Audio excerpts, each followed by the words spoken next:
dahulu memohon istighfar, memohonkan ampun kepada Allah, khususnya teman-teman kita. Mudah-mudahan bila Allah ampunkan dosa kita, Dia makin memudahkan insyaAllah untuk kita memahami dan juga menjadikan diri kita ini hamba-hamba Allah yang mudah untuk mengamalkan ilmu yang sama-sama kita pelajari. Al-Fatihah. Alhamdulillah. Ya kenapa dia wa khairan zina.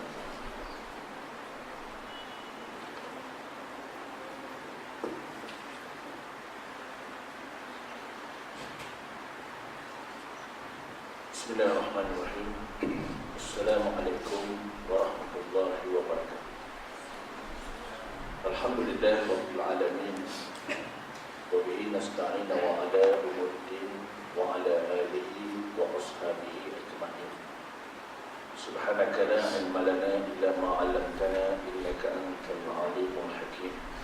Qala rabbi ishrah li sadri wa yassir li amri wahlul 'uqdatam min lisani yafqahu qawli.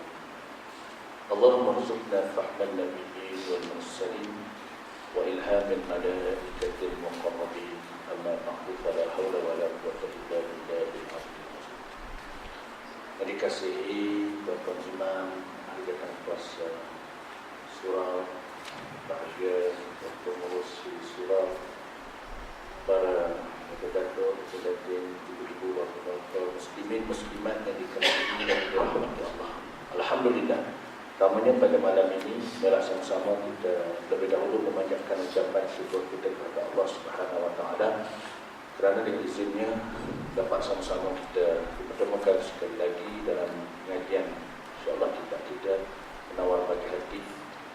Di mana mudah-mudahan kita memohon agar Allah Taala kekalkan hidayahnya ini kepada kita. Dan juga mudah-mudahan juga dengan kehadiran kita pada malam ini menjadikan diri kita ini hamba Allah yang sentiasa mendapat petunjuk daripadanya dalam apapun keadaan kita. Kerana dengan kita mengikut petunjuk Allah Ta'ala sahajalah Dia yang boleh menyelamatkan kehidupan kita di dunia dan di akhirat. Baiklah sekali jemaah yang dirahmati Allah, alangkah bertuahnya kita pada malam ini kerana kita telah dipilih oleh Allah Ta'ala untuk menjadi tetamu Allah Ta'ala. Dan semestinya lah bila mana kita bila menjadi tamu Allah Ta'ala ini, khabar gembira sebenarnya ya Allah Ta'ala beritahu kepada kita, yang mana Allah Ta'ala memberitahu kepada seluruh penduduk yang ada di langit dan di bumi. Dan penduduk yang ada di langit dan di bumi ini mendoakan kita, memohon kepada Allah agar Allah Ta'ala ampunkan dosa-dosa kita dan senantiasa kehidupan kita mendapat keberkatan dan juga rahmat daripada Allah Subhanahu Wa Taala, insya-Allah. Jadi insya-Allah pada malam ini kita sambung kembali kita insya-Allah menawarkan hati. Insya-Allah sambungannya muka surat 100 ya kan?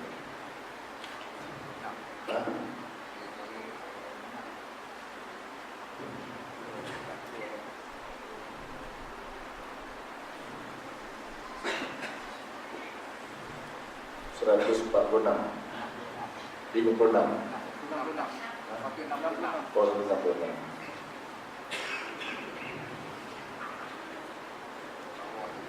dan ketahui olehnya. InsyaAllah kita sambung ke 166 di bawah tajuk bab mengenai tentang sifat mahmudah ataupun sifat yang terpuji. Bab yang pertama, bab taubat. Bismillahirrahmanirrahim. Sambungan daripada pengajian kita yang lalu. Dan ketahui olehmu, kata Tuhan kita ini, bahawasanya dosa kecil itu jadi besar ia dengan beberapa sebab. Pertamanya membilang kecil ia akan dia, yakni dosa tadi, dan menghinakan ia akan dia.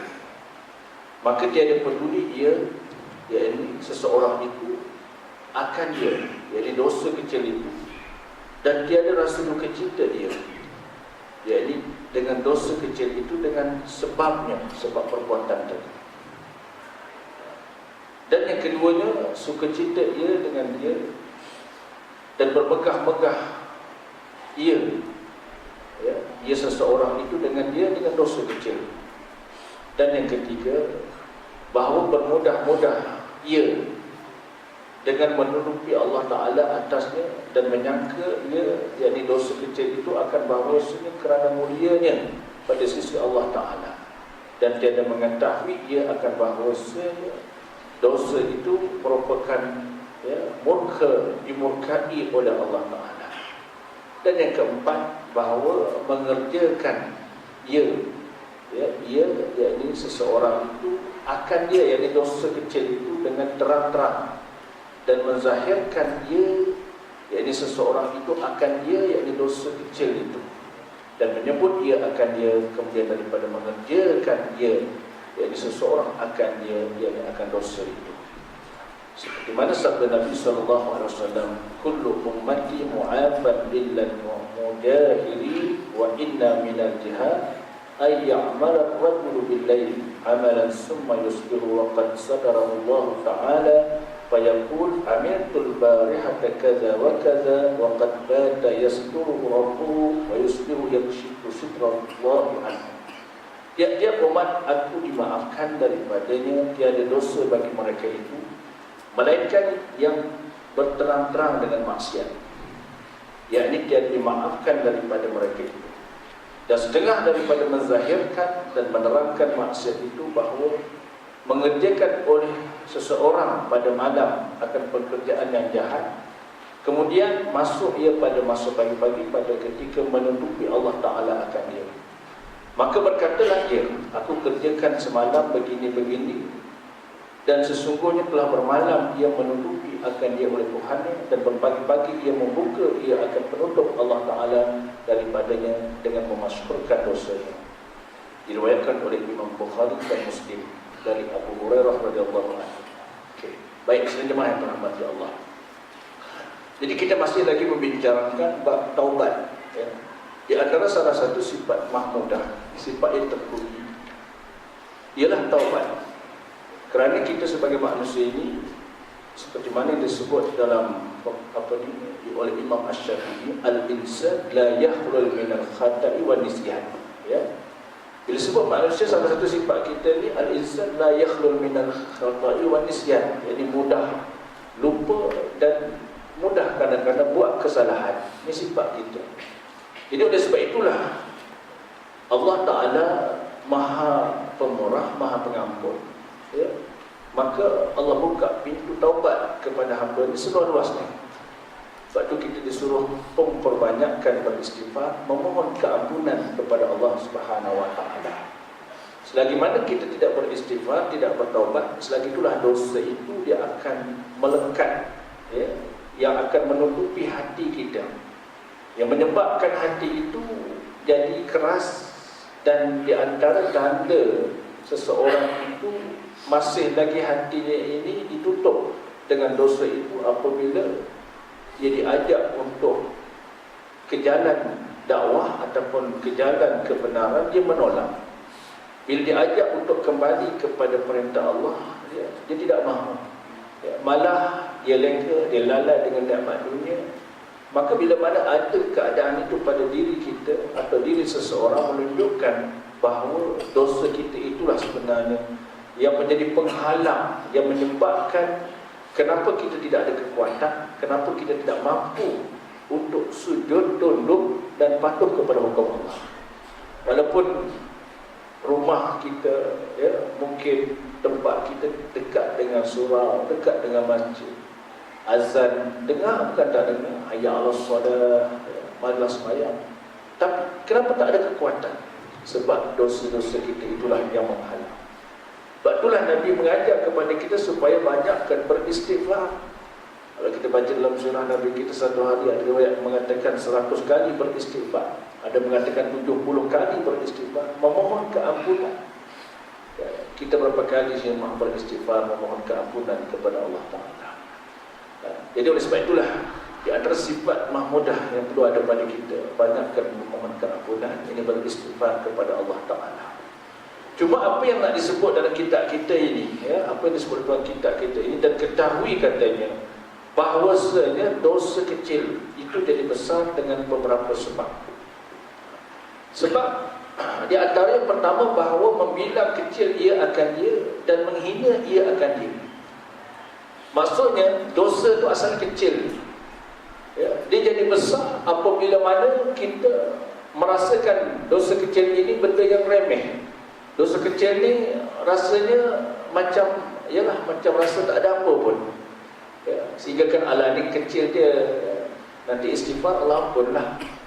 Jadi bila merasakan dosa kecil itu sesuatu yang anggap mudah, ya, maka tiada peduli ia akan dia, hingga kan tak rasa apa buat dosa kecil ni, ya, seperti mana yang pernah Nabi kita Muhammad SAW sendiri, kisah yang sudah maklum, ketika Nabi pernah kan lalu di dua buah tanah, di sebuah tanah kubur, lalu Nabi berhenti, lalu Nabi berdoa, ya, dan para sahabat pun berhenti berdoa, dan di antara doa Nabi minta Allah Ta'ala ringankan azab kubur ini.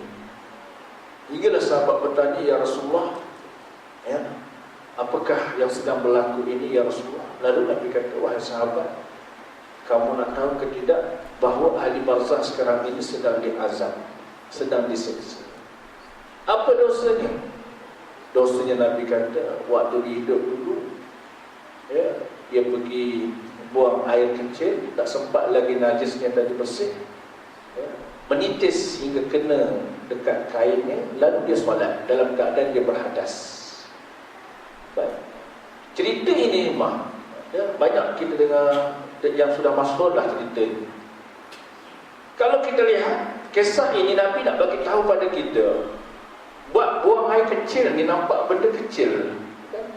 Nampak perkara yang apa ni, nampak benda tu macam tak ada apa, kecil lah, tetapi jadi besar di sisi Allah Ta'ala, hingga, ya, ahli barzakh tadi terseksanya bukan sebab dia mencuri, bukan sebab dia tak solat, bukan sebab dia merompak. Salah satu sebab apabila mana dia buang air kecil, tak sempat habis najis, kena kat kain terus, ya, dia solat. Itu je dosanya.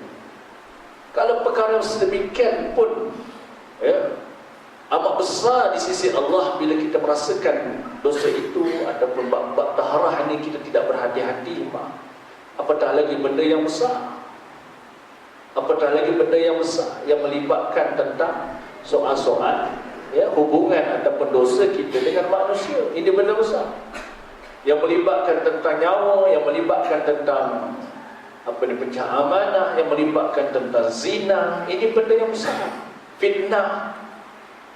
Jadi oleh sebab itu, apa yang perlu kita sama-sama berhati-hati dalam bab dosa-dosa kecil ini, perlu kita kena beringat, ya, jangan kita anggap benda kecil ini, ya, cukup memadai, tak apa, nanti kita istighfar, ampun, kita ambil wuduk, maka bergugurlah dosa-dosa kecil. Tapi perlulah kita berhati-hati, perlu beringat, dengan sebab dosa kecil itulah yang mungkin yang menghalang kita, ya, hingga tak mampu untuk kita masuk ke dalam surga Allah Ta'ala. Itu yang pertama, ya. Sehingga kan mengakibatkan tiada peduli ia akan dia, dan tiada duka cita ia dengan sebabnya, tak rasa apa pun. Nampak? Ya? Contohnya bab wuduk. Berapa ramai orang kita kadang-kadang bab wuduk ni dia tak jaga. Bila ni orang tegur nasihat, kata minta, kadang-kadang berlaku, tuan minta maaf, tuan ambil wuduk tadi nampak tak berapa betul, ya. Maknanya air tu tak rata. Kadang-kadang kita ambil wuduk begini, jadi air tu tak tidak mengena tempat yang wajib yang dibasuh, menyebabkan wuduk tuan ni tak sah. Akhirnya kita anggap benda ni, tak apa, nanti kita betulkanlah, lepas tu besok kita jadi amalan dah, kebiasaan, hingga nasihat dan teguran orang pun kita tak ambil peduli. Nampak? Benda ni nampak kecil, mudah, tapi bila kita tidak berhati-hati, tidak mengambil berat bab yang sedemikian, maka dia jadi besar. Ini yang perlu kita kena berhati-hati. Itu yang pertama. Dan yang keduanya, sukacita ia dengan dia. Malah kadang-kadang ada orang buat dosa kecil ni, dia suka, gembira, dan bermegah-megah ia dengan dia, ya. maka yang kecil itu jadi besar apabila mana dia rasa gembira buat dosa kecil. Melihat perempuan yang bukan mahram ataupun mungkin mendengar perkara-perkara yang tak elok dan sebagainya, itu nampak kecil, tapi bila dia rasa gembira, seronok. Kadang-kadang ada orang hobi dia kalau tak tengok benda-benda yang lama ini, dia rasa tak, dia rasa seronok. Jadi bila perasaan hati itu tak rasa duka cita, tak rasa sedih, maka ia jadi besar. Sebab itulah bila Nabi ingatkan kita, mar'al munkaran fal yughayyir bi yadihi, itu kan, fa illam yastati' fa bi qalbihi, fa illam yastati' fa bi lisan. Barang siapa yang melihat kemungkaran, yang pertama Nabi kata tegur, kamu tegah dengan tangan kamu, dengan kuasa. Kalau tak mampu dengan lidah, fa illam yastati' fa bi qalbihi, kalau tak mampu lagi dengan hati kamu. Ada apa iman, itulah selemah-lemah iman. Maknanya dalam hati itu mesti tak suka, tak reda. Jadi kalau dalam hati dia tak rasa apa pun, walaupun nampak kecil, hati itu tak rasa pun bersalah, maka ia jadi besar. Malah bermegah-megah ia dengan dosa itu pula.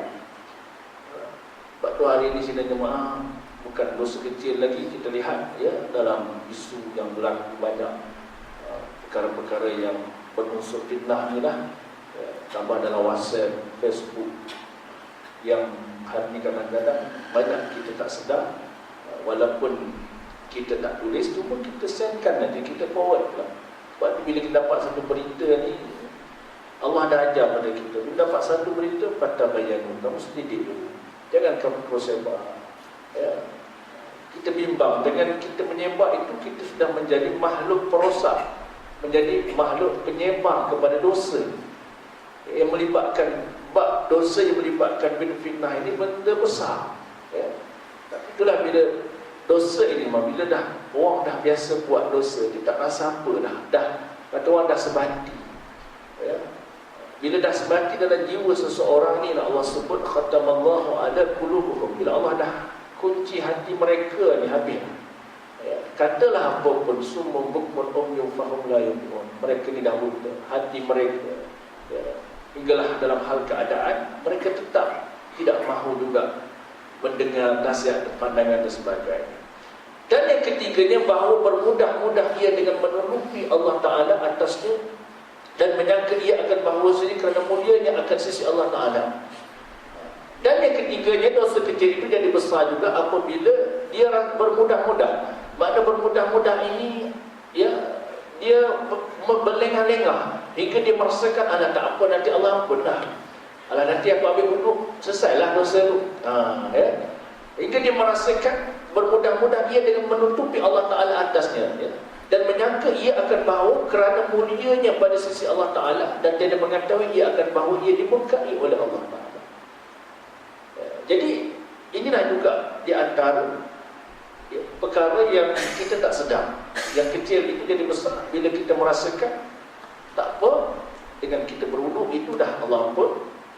Sedangkan selagi mana kita tidak rasa bersalah, maka kita sebenarnya dalam keadaan dimurkai oleh Allah Subhanahu wa Ta'ala. Sebab tu Allah ingatkan pada kita, walau annal ahlal qura amanu wattaqaw la fatahna alaihim barakatin minas sama'i wal ardh.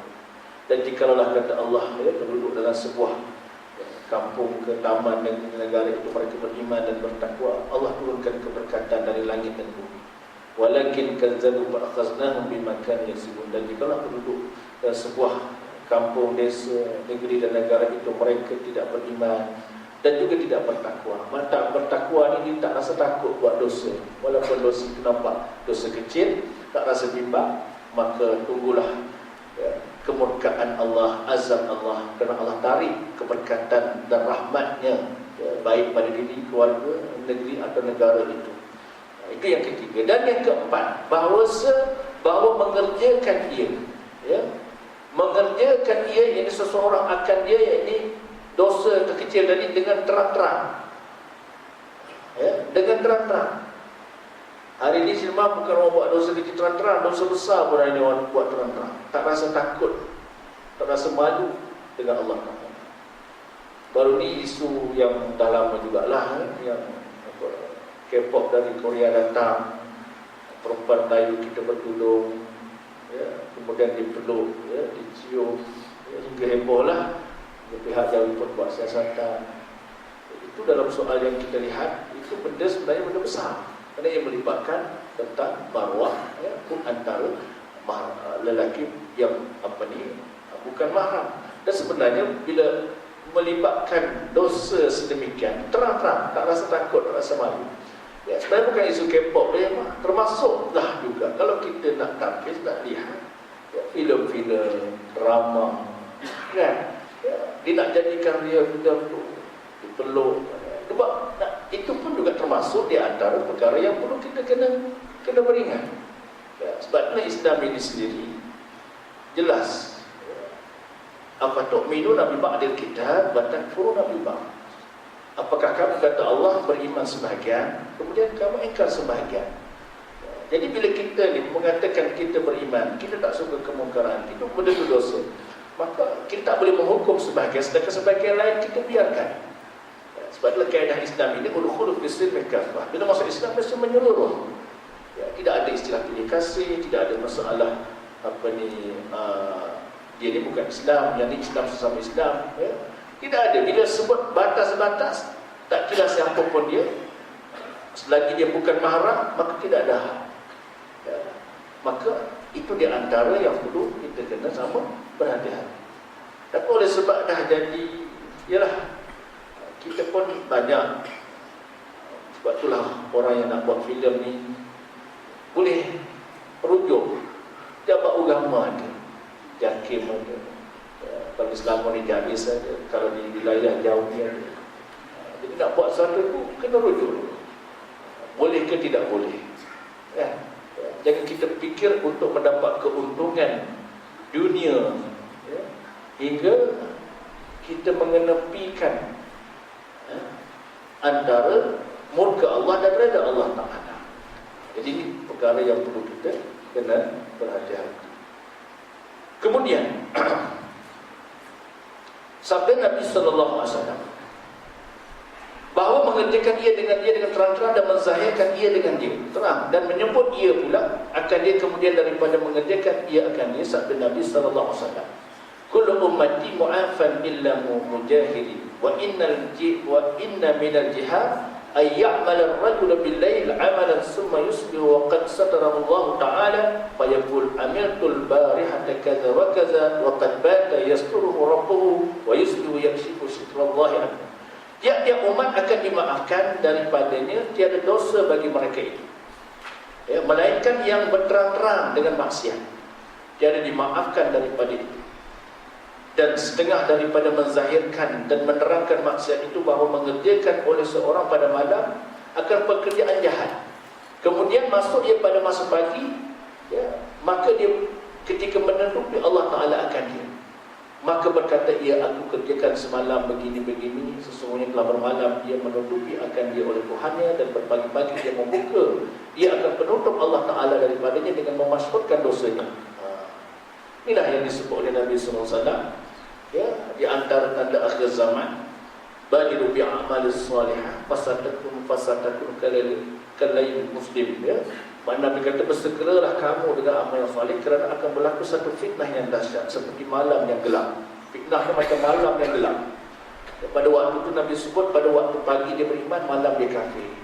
Waktu malam dia beriman, waktu pagi dia jadi kafir. Ya. Inilah di antara manusia yang disebut, ya, di antara yang di antara tanda-tanda akhir zaman. Apa yang Nabi sebut di rumah, apa yang kita lihat di zaman mutakhir ini, seolah-olah dosa ni dah macam tak ada apa dah kadang-kadang. Ya. Orang dah tak rasa takut buat dosa. Sehingga kan apabila mana jelas dosa itu merupakan di antara sesuatu yang amat malang sebenarnya, yang menyebabkan murka Allah, yang menyebabkan marahnya Allah. Bila mana kita bermudah-mudah dengan soal sedemikian, inilah yang menyebabkan keberkatan itu tidak akan menimpa, ya, sama ada dalam keluarga kita, masyarakat kita, negeri atau negara kita. Dan dosa ini tidak mengenal siapa, ya. Sebab itulah kita kena banyak memohon istighfar, ya, kena banyak menambahkan lagi ilmu-ilmu dan juga memantapkan lagi keimanan kita. Kerana iblis atau syaitan itu memang dia tak akan biarkan kita, sebab dia sudah bersumpah di hadapan Allah, walau apa cara sekalipun dia akan cari jalan juga nak sesatkan kita. Tak dapat dengan cara dia nak menyesatkan kita buat dosa secara terang-terang. Mungkin alhamdulillah kita tak termasuk dalam golongan orang yang terlibat dengan mencuri, tidak terlibat dengan rasuah, tidak terlibat dengan pecah amanah, tetapi ia memasukkan ke dalam hati kita sifat-sifat mazmumah.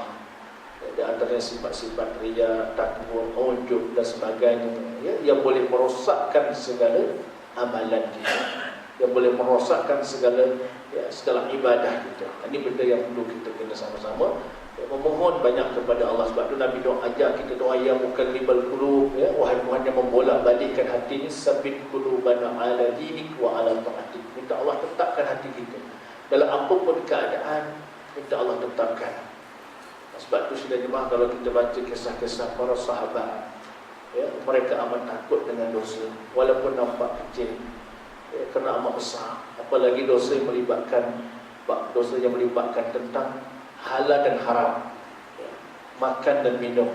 Sebab tu kalau kita baca kisah bagaimana pernah berlaku di zaman sahabat Sayyidina Abu Bakar kan, pernah Sayyidina Abu Bakar tengah-tengah duduk dia di rumah, datang dia punya hambanya lalu membawa makanan. Selalu Sayyidina Abu Bakar ni bila mana khadam yang tadi atau hambanya bawa makanan, dia akan tanya daripada mana kamu dapat. Satu malam nak cerita, memang dia lupa tanya, dia pun makan, dah masuk perut dah makan. Kemudian hambanya pun tanya, ya Amirul Mukminin, selalu bila aku bawa makanan kau tanya, malam ni kau tak tanya. Lalu pada waktu tu Sayyidina Abu Bakar langsung rasa pucat mukanya, lalu bertanya, daripada mana kamu dapat makanan ni? Dia kata, wahai Tuhan, sebenarnya makanan yang aku dapat ni dulu masa zaman jahiliah, dulu kerja aku ni tukang tilik. Kita lah, dari kerja aku ni tukang tilik. Kemudian aku telah berjayalah, orang tu datang nak minta aku tilik, kemudian apa yang dihajatkan tu dapat.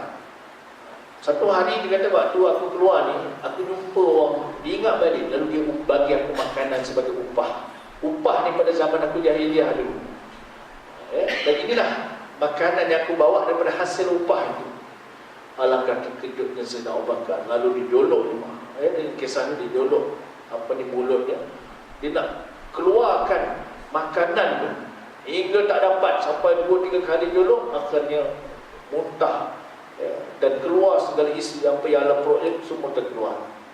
Nak ceritanya takutnya dia, sebab benda yang nampak dalam soal sedemikian, apatah lagi dalam soal tak makan, dalam soal sedemikian, bimbang takut akan azab Allah Subhanahu Wa Taala. Kita hari ini tak rasa, kadang-kadang bila tak ada ilmu, tak ada iman, bab-bab macam ni tak berasa. Sebab tu saya pernah ingatkan, kadang-kadang pada diri saya juga lah semua, dalam soal ini, benda yang ramai semua, kadang-kadang masyarakat kita tak sedar, yang melibatkan dosa. Bila kita bekerja kadang-kadang tak kiralah di kilang, di jabatan, banyak orang kita tak sedar.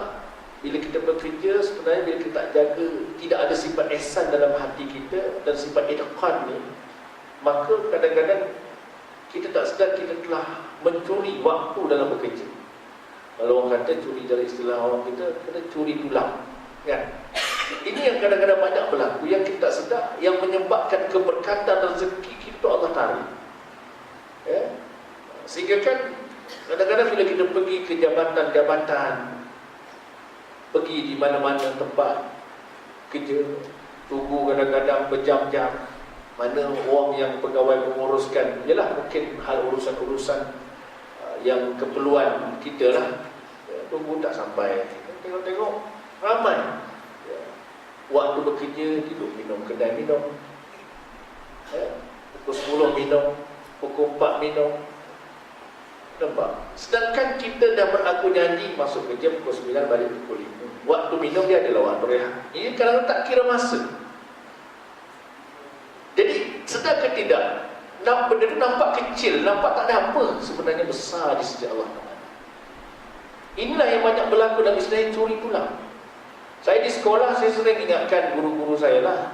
Kadang bila kita sekolah, saya ingatkan. Kalau masuk mengajar kelas, saya kata pukul, contoh masuk mengajar pukul 1.30.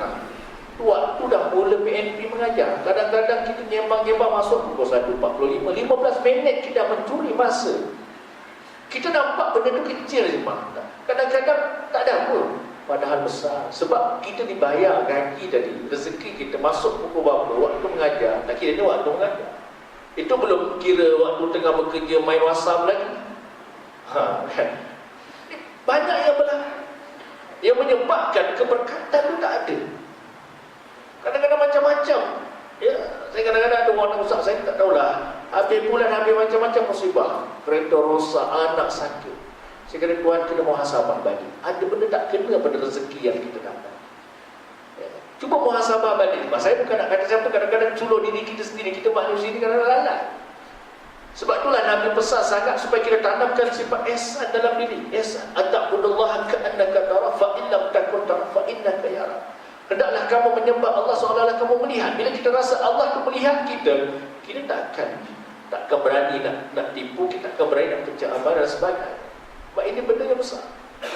Ini belum lagi isu beli barang lagi, pejabat. Kadang-kadang beli barang harga RM20 diklaim sampai RM200. Siapa yang tahu? Isi minyak RM20, klaim dalam botol RM50. Ini banyak berlaku.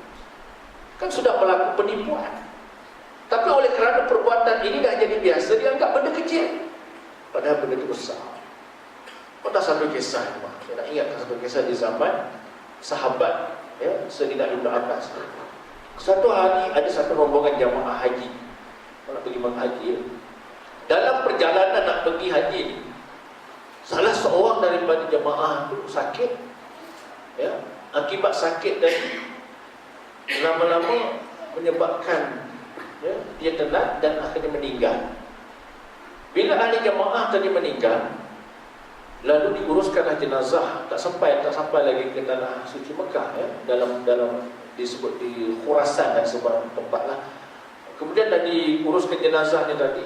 Kemudian lepas pada itu, ya, mandi sebagainya, waktu nak gali kubur tu, alangkah terkejutnya ahli jamaah tadi kerana melihat di dalam liang lahat tu ada ular yang banyak. Ya, hingga terpaksa dia berpindah ke lubang kubur yang lain, gali pula lubang kubur yang kedua. Alangkah terkejutnya, ular tu tak ada juga. Sampai 3 lubang digali, 3 ada ular. Bila ini berlaku, akhirnya, ya, dia pun jumpalah sahabat Nabi yang bernama Ibn Abbas. Lalu bertanya ketua rombongan, "Ya Amirul Mukminin, apa yang perlu kami buat dengan jemaah haji kami ini? Kami tak sanggup nak tanam jenazahnya dalam keadaan ular berada di dalam liang lahatnya." Lalu kata Ibn Abbas, ya, itulah amalannya. Allah, itulah amalannya, ya, itulah perbuatannya. Kamu galilah lubang kubur, bukan hanya tempat 3 lubang ini, merata dunia, seluruh dunia pun kamu akan dapati ular tetap ada dalam lubang kubur. Kerana apa? Kerana ular itulah amalannya waktu hidup ni ditukar Allah jadi ular dalam kubur. Ya. Apa amalan dia? Apa perbuatan? Nak ceritanya. Lalu ketua rombongan itu pun mengumpullah barang-barang keperluan ataupun yang ditinggalkan oleh jemaah yang meninggal, lalu bawa balik ke rumah. Sampai di rumah yang waris kepada sahabat yang meninggal tadi, lalu dipulangkan barang-barangnya. Kemudian ketua rombongan itu pun, ya, ingin bertemu dengan isteri semati itu dengan perasaan yang ialah berat, nak bagi tahu hal keadaan, tapi nak tahu amalan apa suami dia ni. Sebab Ibn Abbas kata itu amalannya, mesti isinya tahu, mesti isinya maklum apa amalan suami dia ni, sampai ular Allah sediakan dalam kubur. Dan nak cerita rumah, akhirnya rombongan pun bertanya, apa amalan suami buat? Saya minta maaf banyak, terpaksa nak bertanya, bukan nak buka aib suami buat, tapi nak tahu amalan. Dan akhirnya isteri pun bercerita, sebenarnya, ya, saya ni ada kedai, dia ada kedai jual tepung gandum.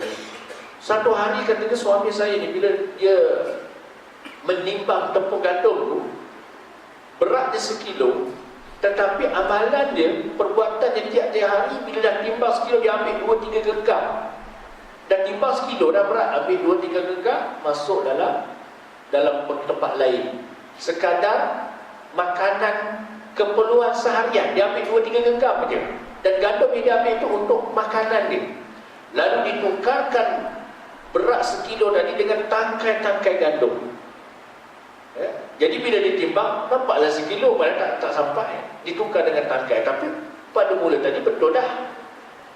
Tangkainya beratnya 1 kilo. Itulah amalannya. Tiap-tiap hari suami saya bila dia timbang gandum 1 kilo, dia ambil 2-3 gram, dia masuk. Lupa-lupanya dengan sebab dia menipu, dia mengambil sedikit daripada gandum yang dijual hingga berlaku penipuan, maka dia disediakan pula di dalam kubur. Cuba kita muhasabah, cuba kita renung hari ini. Dia ambil banyak tak? 2-3 genggam. Hari ni orang ambil bukan 2-3 genggam, keluar dalam surah khabar, keluar dalam media massa, sampai diberitahu pegawai ini terlibat dengan rasuah, terlibat dengan pecah amanah. Bukan ratusan ringgit, kadang-kadang puluhan ribu, jutaan ribu dan sebagainya. Ini bukan ular lagi, bapak ular dalam kubur. Baru saya sering ingatkan bila sekolah tu mana-mana pun, kita kena beringat, kita bekerja ni nak rezeki yang halal. Sebab kita nak bukan di dunia je, dalam kubur. Jangan kita ingat seronok. Sebab itulah kan kalau anggap benda tak ada apa, berat. Macam mana pula yang Allah sediakan. Itu belum lagi barang pejabat kita ambil bawa balik macam barang kita. Ya Allah. Berat. Kadang-kadang, ialah bila kita baca kitab, kadang-kadang kalau muhasabah balik kena pada diri kita kadang-kadang. Tapi inilah puan-puan, bila kita sedar, kita beristighfar, ya Allah, Allah makin peluang untuk kita hidup. Sebab itu nikmat umur ini semua Allah bagi kepada kita. Dua perkara yang perlu kita kena, dua nikmat. Bila Allah bagi kita hidup ni, ada dua nikmat besar yang perlu kita kena syukuri. Kadang-kadang ramai kita tak sedar. Yang pertama apa dia? Nikmat bila Allah bagi umur kita, pertama Allah nak minta kita tambahkan amal lagi, perbanyakkan amal. Ini yang pertama. Bila Allah tambahkan umur kita, jangan lengah-lengah, banyakkan lagi amalan kita, bayang kita ibadah sebagainya. Dan yang keduanya, Allah Ta'ala berikan kita nikmat umur, kita kena bersyukur. Bagi orang-orang yang masih lagi lalai, leka, buat maksiat, buat dosa pada Allah ni, tapi Allah panjangkan lagi umur, Allah tak ambil lagi nyawa dia. Apa nikmat yang kedua? Allah suruh dia bertaubat, minta ampun, Allah tetap buka pintu taubat. Tapi kalau kita tak nampak dua nikmat tu, sebab tu kita jangan lengah-lengah, jangan tangguh-tangguh. Saya baru je tadi ziarah kawan, satu sekolah lah, maknanya dia ketua guru juga sebuah sekolah kafah, jadi sama, kalau ada bersuara bersama-sama lah ketua gurunya. Baru ziarah yang mana anaknya mendapat kemalangan, aksiden, semalam pukul 3 petang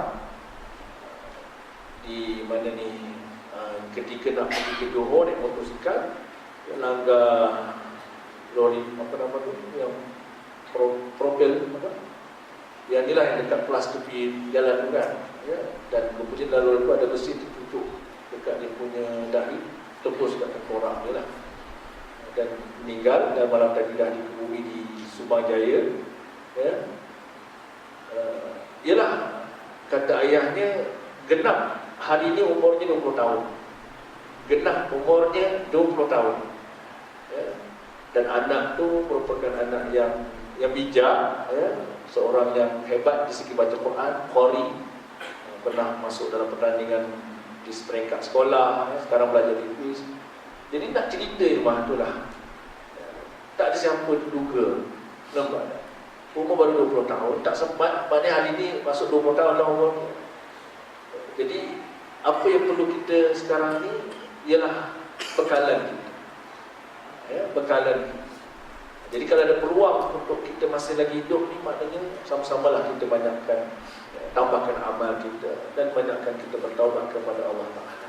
Tentang soal azab kubur, nikmat kubur dan sebagainya itu cukup memadai dengan kita yakin, kita percaya untuk memberi semangat dan motivasi kita. Tak perlu kita fikir macam mana, tak perlu. Ya, kerana apa? Kerana pernah berlaku di zaman Nabi kan, seorang Arab Badawi datang jumpa Nabi, tanya, "Ya Rasulullah, bila berlakunya kiamat?" Dia tanya Nabi, bila berlakunya kiamat? Bagaimana keadaan kiamat? Nabi kata, Nabi tanya dia balik, apakah persiapan kamu nak menghadapi kiamat? Persiapan kamu, ya, kamu dah fikirkan persiapan kamu? Jadi maknanya di situ Nabi nak mengajar kita, yang perlu kita fikir sekarang ini ialah bekalan kita dan amalan kita. Ya, ini yang perlu kita fikirkan. Jadi oleh sebab itu, rahmat Allah, yang sedemikianlah yang perlu kita kena berhati-hati, insya-Allah. Azan. Kita bagi doa azan.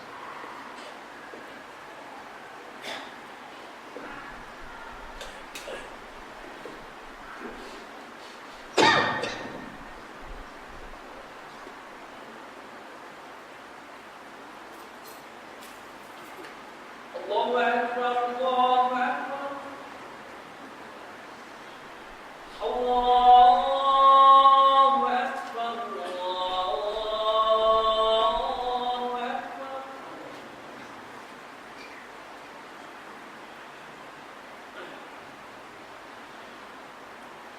Asyhadu an la ilaha illallah.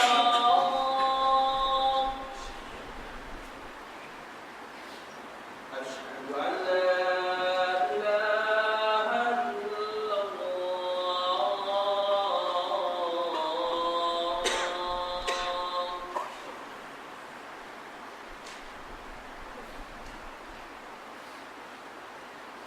Asyhadu anna Muhammadan Rasulullah.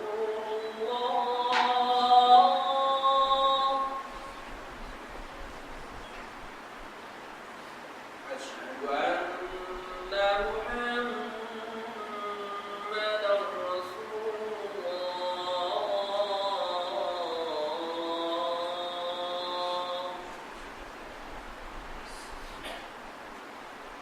Hayya 'alal falah.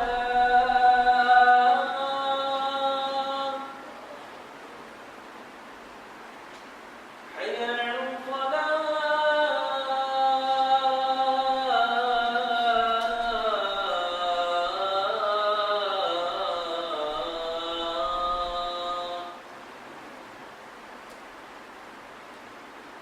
Hayya 'alal falah.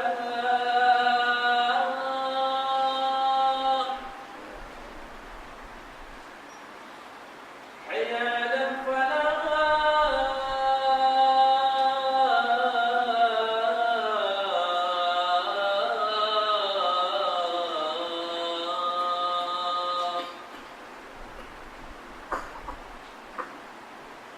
Allahu Akbar, Allahu Akbar.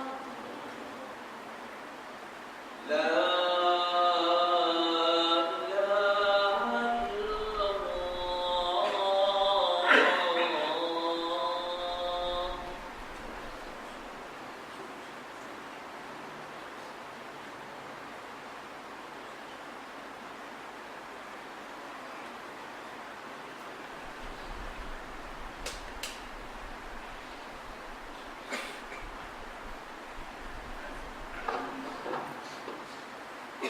Baik, sebenarnya main rahmat Allah.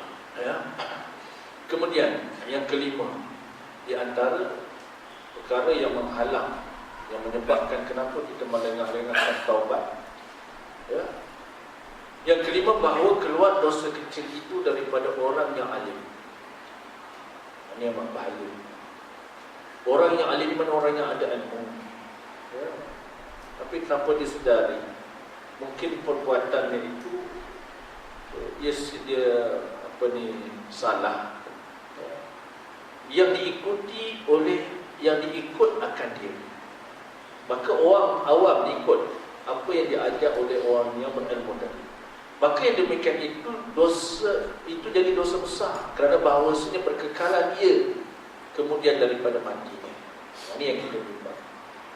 Sebab tu memang dulu, kan, bila kita mengaji ni, bila kita mengaji Quran lah, kita ambil contoh Quran. Yalah, orang dulu kan mengaji, ya, bukan tekan sangat makhraj huruf, sebut, kan? Jadi sebutan-sebutan huruf. Jadi dulu jadi sebutan. Ya. Bila kita mengaji, macam anak kita sekolah lah, bila gurunya mengajar macam tu walaupun tak betul, itulah katanya. Kan? Ini amat bahaya.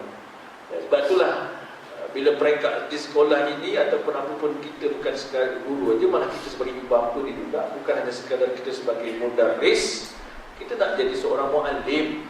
Ya, muallimnya maknanya berilmu dan juga sebagai murabbi.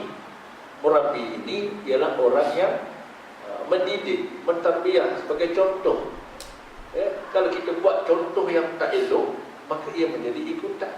Ikutan itulah yang bimbang, yang menyebabkan dosa itu jadi besar, kerana ia berkekalan pada orang yang mengikut apa yang kita buat. Ya, bagi contoh saya sebut tadi, bila kita mengaji Quran, kita mengajar. Dulu mengajar tak kira tentang sifat dan makhraj huruf, yang mengakibatkan bila benda ni dah daripada kecil dah belajar sampai kedua pun diingat yang tu lah. Ya. Sebagai contohnya, kita ambil juga. Kadang saya kalau di sekolah ni biasa tekankan anak-anak sekolah, kadang kita dewasa ni pun kalau tidak belajar Quran secara talaki, ya, banyak kita disebutan dia tak berapa betul. Ya. Contoh sebutan Bismillah. Kalau di sekolah, kalau banyak kadang saya tekan, bila ada guru mengajar tak tekan, dia baca Bismillahirrahmanirrahim. Nampak? Kalau nak dikira, itu biasa kita dengar kalau tak mengaji. Bismillahirrahmanirrahim. Sedangkan bila kita mengaji, lain bunyinya. Bismillahirrahmanirrahim. Bukan ma. Ya. Tapi dah terbiasa mim di atas ma, mim bawah mim, mim depan mu, ma, mimu. Itu dulu belajar macam tu. Tapi bila kita belajar, kita kena tukarkan lahjah Melayu dikelar pada lahjah Arab. Dia tak jadi ma, dia baca maka. Dia jadi ya. Sebab apa? Sebab kita tak belajar di segi makharijul huruf, ya, pertamanya, dan juga sifat-sifat huruf. Ini yang banyak. Ya, sebab tu kena berguru. Sebab bila dah jadi sebati dalam hidup kita, daripada dulu macam tu belajar, ini kita bimbang. Akhirnya ini baru bab Quran, belum bab solat, belum bab wuduk, bab benda-benda yang melibatkan amalan kita. Ya, belum lagi bab mengenai tentang benda-benda yang besar, bab hukum dan sebagainya. Sebab itulah disebutkan oleh Nabi, man sanna fil Islam sunnatan sayyi'atan kana alaihi wizruha wa wizru man amila biha min ba'dihi min ghairi an yanqusa min awzarihim syai'. Barang siapa berjalan ia pada Islam akan jalan yang jahat, nasib adalah atasnya dosanya dan dosa mereka yang mengerjakan akan dia, kemudian daripada ketiadaan kurang daripada segala dosa mereka itu oleh sesuatu. Ini kita bimbang. Bila kita buat satu benda, kita mengajar satu benda yang tak betul, orang ikut kita, dia akan berkekalan. Dan berkekalan itu bukan hanya sekadar di dunia, tetapi berkekalan hingga masuk kita ke dalam kubur. Ya, pernah satu isu juga keluar dalam sekali, banyaklah benda-benda isu asal dan sebagainya, kan. Isu yang ditimbulkan mengenai tentang mati malam Jumaat. Ya. Mati malam Jumaat, mati yang baik. Ada pandangan mati yang baik ialah kita kira memang Jumaat tu hari yang baik kerana ada kelebihannya. Ya, seperti bulan Ramadan, bulan yang Allah berikan kelebihan, hari Jumaat pun ada kelebihan. Cuma yang dipersoalkan bila ada pandangan itu, dan pandangan ini dah menjadi turun-menurun. Siapa yang mati malam Jumaat, dia selamat daripada azab kubur. Dan hingga menjadi satu kepercayaan dan pegangan. Ya. Baik. Bila kita mengaji, ya, ia menyebabkan seseorang itu selamat daripada azab kubur apabila mana amalan kita, hubungan hubungan kita dengan Allah Ta'ala, jaga solat, jaga Quran, jaga hukum halal dan haram, maka amalan kita bila jaga hablum minallah wa hablum minan nas, maka selamatlah kita daripada azab kubur. Ya. Jadi seksa itu sebenarnya ia bergantung kepada amalan kita, bukan sebab matinya itu malam Jumaat. Ini yang perlu kita kena sama-sama kena faham. Sebab bila kita berpandangan macam akhirnya bagus, sedangkan kita orang tu tak sembahyang, tak mengaji, mati malam Jumaat, selamat daripada azab kubur. Jadi selamat itu bukan sebab malamnya, selamat itu kerana amalannya. Macam juga, bagus ni mati di Mekah, memang bagus mati di Mekah. Ya? Sebab memang bumi itu bumi yang penuh dengan keberkatan. Tetapi perlu diingat, selamatnya itu daripada azab kubur bukan sebab matinya di Mekah, amalan kita. Abu Jahal pun mati di Mekah, Abu Lahab pun mati di Mekah. Jadi ini yang perlu kita kena jaga. Sebab itu Syirma, kalau kita baca dalam kitab Mustilah hadis kan, tentang hadis-hadis yang sahih, memang ada kelebihan hari Jumaat. Di antaranya doa-doa yang Allah mustajab. Ya, Nabi sebut doa pada hari Jumaat ada satu saat bila kita angkat doa, angkat tangan, Allah makbulkan doa kita. Dan kemudian pada hari Jumaat kan Nabi sebut, ya, ketika mana kita datang ke masjid, malaikat akan berada di setiap pintu masjid. Ya. Barang siapa yang datang awal, dia akan catat kehadirannya. Tapi bila mana khatib tengah baca khutbah, naik dia jadi mimbar. Bila Tok Khatib naik atas mimbar, kita masih lagi di luar, masih lagi duduk makan, masih lagi duduk tengok orang jual dia dan sebagainya, maka ditutup buku catatan amal. Ini memang ada yang Nabi sebut. Ya. Maka hadis yang sahih itu hadis yang maknanya boleh kita lihat. Baik, ada hadis lagi itu, ada yang daif. Hadis daif ni macam mana kita nak tahu? Kita lihat di segi fadail amal. Dia lebih kepada kelebihan-kelebihan. Dan tujuan hadis daif ni untuk apa dia? Untuk memberi semangat supaya kita ni seronok nak buat amal ibadah. Tetapi hadis ini tak boleh dijadikan hujah. Ya, tetapi hanya untuk kita seronok beramal saja. Tetapi ia mesti bersangkutan tentang soal kelebihan-kelebihan kita beribadah. Tetapi kalau dikatakan hadis yang menceritakan tentang soal akidah, maka dia tidak dikatakan hadis yang daif.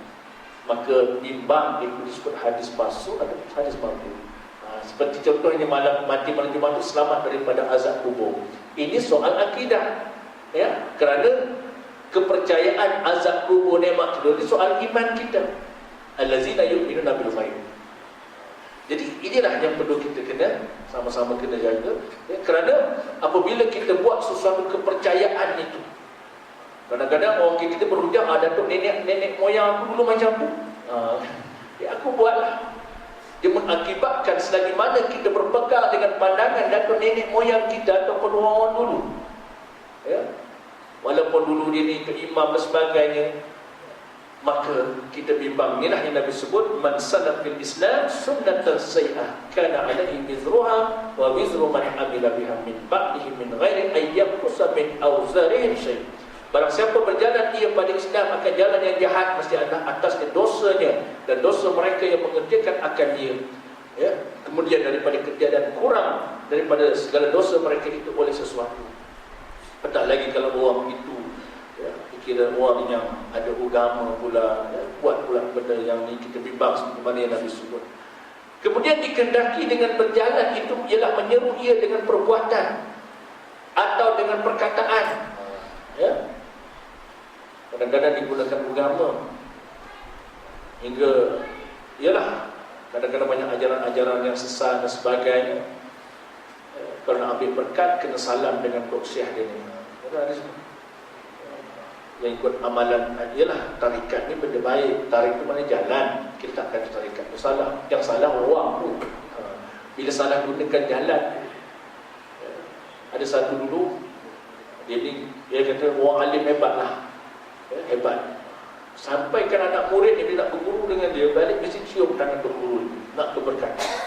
Ini tak kira perempuan dengan lelaki ke, yang perempuan yang bukan mahram pun tetap ambil keberkatan berguru. Ini amat bahaya. Sebab ukuran dalam apapun amalan kita, nak tengok, kita kena ukur dari segi syariat. Bercanggah ke tidak? Kalau perbuatan itu bertentangan dengan syariat, maka tak betul lah jalan. Ya, tapi selagi mana kita buat tidak bertentangan dengan syariat, tak ada masalah. Begitu juga apapun amalan yang kita buat. Amalan yang kita buat. Kita nak ke Mekah. Betul dah, benda tu baik. Tapi jalan kita nak Mekah ni ikut syariat ke tidak? Duit yang kita dapat. Kalau tak ikut syariat, maka jadi salah. Ya? Nak ke Mekah, tapi dapat duit mencuri, duit menipu. Niat tu betul dah baik, tapi jalan tu tak betul. Maka jadi salah. Ada orang betul jalannya. Jalannya tu ikut syariat, tapi dah hati tak ikhlas. Habis tu dah. Jadi dua benda dia. Apapun amalan yang kita kena buat, kita kena timbang dua keadaan. Ya, aku nak buat ni ikut syariat ke tidak? Kalau ikut syariat, walaupun dia betul, alhamdulillah. Ada orang betul jalannya, ya, ikut syariat, tapi dalam hati tidak ikhlas, maka amalannya itu juga tidak diterima oleh Allah Taala. Kemudian Allah Ta'ala ingatkan kepada kita, wa naktubu ma qaddamu wa atharuhum, menulis oleh kami barang yang mendahulukan oleh mereka itu daripada segala amal kebaikan dan kejahatan, segala bekas mereka itu. Allah. Jadi sini jemaah rahmat Allah, Allah ingatkan lagi, wa naktubu ma qaddamu, dan kami, kata Allah, menulis apa yang kita lakukan, apa yang kita tinggalkan, setiap bekas-bekas, ya, perbuatan yang kita buat. Mungkin dulu pernah kita mengambil hak orang, mungkin dulu pernah kita menipu, mungkin kita pernah curi tulang. Apapun yang kita buat ni sebenarnya wa naktubu ma qaddamu wa atharuhum, kami tulis bekas-bekas. Dikendaki dengan segala bekas itu ialah barang yang menghubungi ia daripada segala amal, kemudian daripada selesai pekerjaan. Apa yang kita buat, yang kita tinggalkan, ya, maka semuanya itu ditulis. Dan yang mengerjakan tak kala adalah yang membangkitkan atas taubat, takut akan Allah Ta'ala, yang keluar ia daripada pengenalan. Jadi maknanya untuk menghilangkan, ya, bekas-bekas yang mungkin banyak yang menyebabkan kita ditulis dengan amalan yang buruk, amalan yang batil, maka cara tak lain kita padamkan. Nak padam dosa ni semua dengan taubat tadi, istighfar. Kalau kita salah tulis dalam benda, kita tulis pen dalam buku salah, macam mana kita padam? Pakai liquid paper, disebut pemadam, ya, kita boleh padam. Rupanya dosa tu pun kena ada alat pemadamnya. Apa dia? Istighfar. Tetapi ini yang melibatkan dosa kita dengan Allah Ta'ala. Tapi kalau dosa yang melibatkan dengan manusia ni benda berat. Dosa yang melibatkan dengan manusia ni, lagi kita tak minta halal, tak minta maaf, maka dosa ini yang sebut az-zulmu lam yutrak, tergantung. Wa ma bainan nas, yang melibatkan sesama manusia. Ini benda berat. Ya. Pertama lagi dia menipu, ambil kesempatan. Ya. Ada satu tempat di duduk tanah wakaf. Tanah wakaf. Rumahlah rumah dibuat rumah wakaf. Ini wakafnya atas nama masjid. Cuma masjid kenakan bayaran tanah wakaf ni cuma sebulan RM50. Tapi dia boleh ambil kesempatan. Dia buat macam mana? Rumah tu dia tak duduk, dia sewa ke orang lain. Dia sewa 400. Bila pihak masjid buat bancian, pergi kat rumah hamba Allah, dia tengok penama orang lain. Kenapa orang ni duduk? Bila ditanya, rupanya yang tuan punya penama ni tak duduk situ. Rupanya disewakan kepada orang yang tinggal sekarang. Berapa disewa? 400. Ya. 50 dibagi masjid, 300,500 dia masuk. Ini yang dia tak suka. Wa naktubu ma qaddamu wa atharuhum. Ini berat. Menipu, ambil pula hak yang bukan hak dia. Sama lah juga, kadang-kadang ada rumah yang pihak kerajaan dah tetapkan rumah kos rendah kan, dan rumah ini hanya layak untuk orang-orang yang pendapatannya yang rendah lah, mungkin 1,000, 2,000 ke bawah, ya. Tetapi ada juga yang berlaku, yang mengambil kesempatan, yang menipu. Kadang-kadang kita dah ada mampu dah, bila-bila orang kita yang orang yang pendapat rendah nak minta mohon rumah, dah habis katanya. Pegawai kata dah habis dah. Macam mana tak habis? Rupanya yang beli 2-3 buah rumah, orang yang memang banyak duit pun, yang dah kaya, dia beli. Ya. Maka disitulah sini iman rahmat Allah, tanpa disedari dia telah mengambil hak yang bukan hak yang sepatutnya, yang ditetapkan untuk orang yang pendapatan sedemikian. Kenapa kita nak menggunakan, ya, dalam hak dan dengan sanggup penipu? Dan Dan inilah yang disebutkan kadang-kadang yang banyak berlaku rasuah dan sebagainya. Kadang-kadang ialah duit kan. Benda ni semua boleh buat. Tak apa, di dunia kita boleh buat. Ingat, wa naktubu ma qaddamu wa asar, dan kami tulis kata Allah. Jadi ini di antara peringatan. Maka oleh sebab itulah nascaya mengiringkan oleh hamba akan menyatakan akan takut. Maka oleh sebab itu, dalam apapun amalan yang kita kena lakukan, kita senantiasa merasakan Allah Ta'ala sentiasa bersama dengan kita, ya. Maka bila mana kita merasakan Allah itu sentiasa memerhatikan, melihat kita, dan bila ini yang ada dalam diri kita, maka kita mampulah kawal segala amal dan perbuatan kita daripada melakukan dosa-dosa yang boleh menyebabkan, ya, segala apapun amalan kita tadi diterima oleh Allah Subhanahu Wa Taala, dengan sama-sama kita memohon keampunan, beristighfar kepada Allah Taala. Cuma apa yang Nabi sebut, ya, bila dikeluarkan dosa ini ada tiga keadaan. Ada tiga keadaan. Pertama, az-zulmu yughfar, dosa yang Allah ampun, ya. Dosa yang Allah ampun ini mah yang melibatkan antara kita dengan Allah Ta'ala, ya. Yang keduanya, az-zulmu lam yughfar, dosa yang Allah tak ampun ialah asyirkun, syirik kita kepada Allah. Dan yang ketiganya, az-zulmu lam yutrak, dosa yang tergantung, wa ma bainan nas, yang melibatkan sesama manusia. Ya, jadi tentang dosa kecil tadi memadai dengan kita beristighfar. Dosa besar dengan Allah kita minta ampun, Allah terima. Tapi dosa syirik, kalau kita tidak taubat dengan taubat nasuha, sungguh-sungguh Allah tak ampunkan, ya. Dan dosa yang melibatkan dengan manusia ini juga cuma kita kena ingat tidak akan selesai jika sekiranya kita tidak selesai di dunia.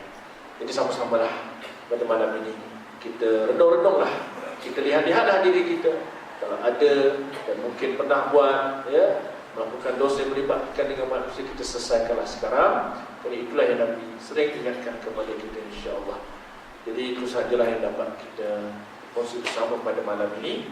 Dan insya-Allah untuk akan datang kita masuk bab yang kedua pada menyatakan khauf, artinya takut akan Allah Ta'ala di atas sifat mahmudah atau sifat yang terpuji yang perlu kita tanamkan dalam diri kita, insya-Allah.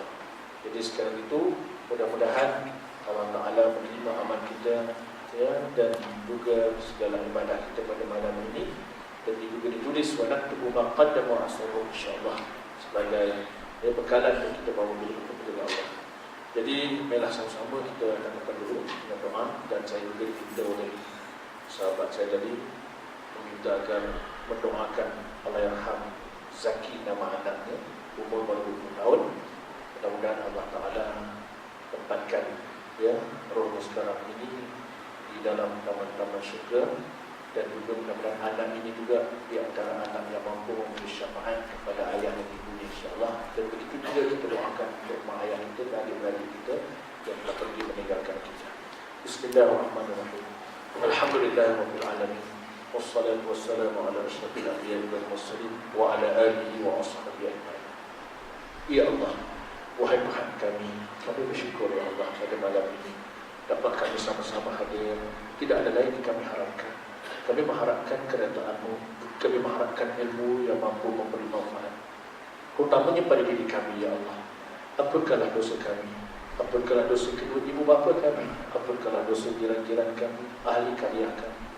Ya Allah, wahai Tuhan kami juga tidak lupa, ya Allah, terutama kepada keluarga kami, teman, jiran dan sahabat adik kami yang mungkin mereka masih lagi lalai dengan dapat dunia ini.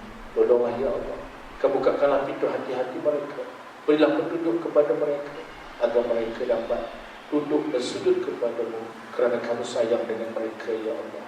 Ya Allah, wahai Tuhan kami, pada malam ini juga kami tidak lupa, ya Allah, terutama kepada ibu, ayah, keluarga kami, khususnya, ya Allah, kepada Allahyarham Zaki bin Isa, yang mana mereka sekarang ini sudah berada di alam barzakh. Mereka sudah mengetahui apa yang dijanjikan oleh-Mu itu benar, mengenai tentang nikmat kubur itu benar, mengenai tentang azab kubur itu benar, mengenai tentang soalan malaikat munkar dan nakir itu benar. Tolonglah, ya Allah, kami merayu dan memohon kepada-Mu, sampaikanlah doa kami kepada mereka yang mana kami amat-amat menginginkan, ya Allah. Kau jadikanlah Kau jadikanlah kubur mereka sebagai taman-taman syurga. Kau jadikanlah kubur mereka, ya Allah, sebagai tempat nikmat, tempat rehat bagi mereka. Kami tidak sanggup melihat kedua ibu bapa kami dan keluarga kami diazab di alam barzakh, apatah lagi menangis, merayu, merintip dan sebagainya. Tolong ya Allah, Kau balaslah segala pengorbanan mereka, jasa mereka yang tak mampu kami balas, masih lagi terkenang ya Allah. Kebaikan mereka kepada kami ketika mana kami susah, merekalah yang membantu kami. Ketika mana kami sakit, merekalah yang bersama dengan kami. Ketika mana dalam keadaan kami memerlukan pertolongan bantuan, merekalah yang dekat dengan kami ya Allah. Tolong ya Allah, kami sayangkan dengan mereka. Sampaikanlah doa kami kepada mereka. Ya Allah, wahai Tuhan kami juga inginkan jadikanlah anak-anak kami anak yang saleh, anak yang salehah. Alangkah bahagianya kami ya Allah, ketika mana saat kami sakit, anak kami bersama dengan kami. Ketika mana kami diambang sakaratul maut, anak kami mampu mengajak kami kalimah la ilaha illallah. Apatah lagi ketika saat jasad kami disemadikan, ketika dimandikan, dikapankan dan disolatkan, anak-anak kami yang menjadi imam mengurus jenazah kami. Mudah-mudahan ya Allah, ada di kalangan anak kami yang mampu ya Allah, yang mampu untuk menguruskan jenazah kami jika ditakdirkan kami pergi dulu dari mereka ya Allah. Ya Allah, selamatkanlah diri kami, selamatkanlah keluarga kami, selamatkanlah ahli karya kami dari apa-apa bala musibah yang kami tak mampu untuk menanggungnya ya Allah. Terimalah doa dan amalan kami ya Allah. Rabbana atina fid dunya hasanah wa fil akhirati hasanah wa qina azabannar. Walhamdulillahi rabbil alamin. Wabillahi taufiq wal hidayah. Assalamualaikum warahmatullahi